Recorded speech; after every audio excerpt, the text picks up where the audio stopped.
Quanto à contradição de Eduardo em adotar um discurso nacionalista e atuar junto aos Estados Unidos contra o Brasil, quem afirma aqui: daqui a 5 anos talvez ele nem precise explicar. Poderá dizer que fez o que tinha que ser feito porque era filho de um ex-presidente tentando proteger o pai. O agnado nacionalista não vem do dia pra noite, é um processo, uma luta. Ele tava perguntando, pô, mas como é que Eduardo pode falar isso, aquilo, outro? Aí eu falei, cara, é tudo percepção. Eu tava falando, pra você tá acontecendo isso. Mas pra mim tá acontecendo isso. E as pessoas da direita veem que tá isso. Aí eu comecei a trazer os exemplos do judiciário. Eu lembro que eu fiz na ligação. Alguns abusos que tá acontecendo. Eu lembro de ter citado o caso do Felipe Martins, que é bem icônico. E eu citei algum outro caso. Citei mais algum caso. E ele até meio que deu uma concordada, né? É difícil não concordar. Eu falei, então, pode passar o tempo, a depender da visão das coisas, o pessoal vai olhar, cara, realmente ele tava ali, porque você entende todos os absurdos que foram feitos, né? A história que ficou no imaginário popular é a explicação, né? A explicação sólida do que foi a perseguição judicial e que Eduardo tá tentando fazer isso.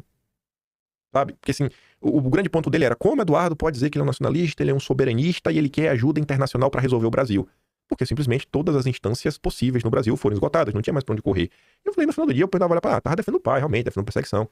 E eu falava que esse processo também não vem do dia pra noite. É um processo, você vai indo, né? Até entender o que é o soberanismo brasileiro, o que é o nacionalismo brasileiro, o que é esse patriotismo brasileiro.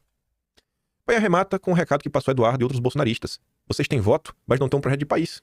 Tem que trazer pra perto quem tem. Se sentar e organizar, a coisa vai pra frente. E eu falo isso mesmo, eu falo isso aqui quantas e quantas vezes. Precisamos de um projeto de país. E isso eu já falei pro Eduardo, tanto ao vivo, quanto no pós-live. Eu já reforcei, Eduardo, você deveria ler o projeto 2025 da Heritage Foundation, que é a base aí do governo Trump. Leia!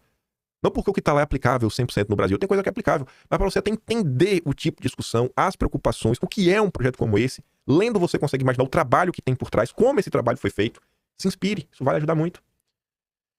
O advogado Fábio Van Garten, que foi secretário de comunicação do governo Bolsonaro, também fez contato com o Kim? Sim, faz comigo. Aí depois ele fala isso aqui do Fábio, e do que me consta, eu realmente nunca ouvi falar do Fábio ter entrado em contato com Ciro Gomes, Mangabeira, Roberto Requião, de aproximação.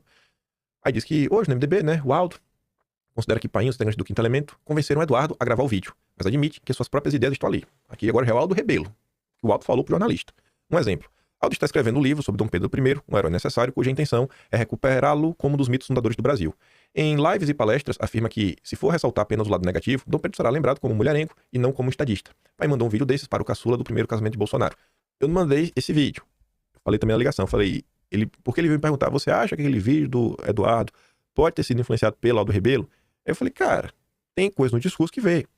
Eu mesmo já tinha comentado, já tinha passado em vídeo, que é um recorte do Aldo Rebelo falando do Pedro, ele tá nos Três Irmãos. Eu dei play aqui em vídeo, não sei se na época foi dossiê ou não.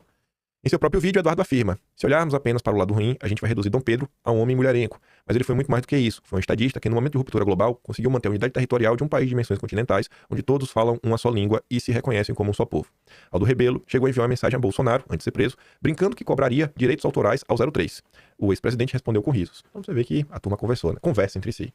A reportagem pediu entrevista a Van Garten, mas não teve resposta. Também enviou via o ex-secretário, que costuma intermediar contatos entre Bolsonaro e a imprensa, perguntas para Eduardo, que ficaram igualmente sem retorno. E aí terminou a matéria. Mas eu achei que no Free Love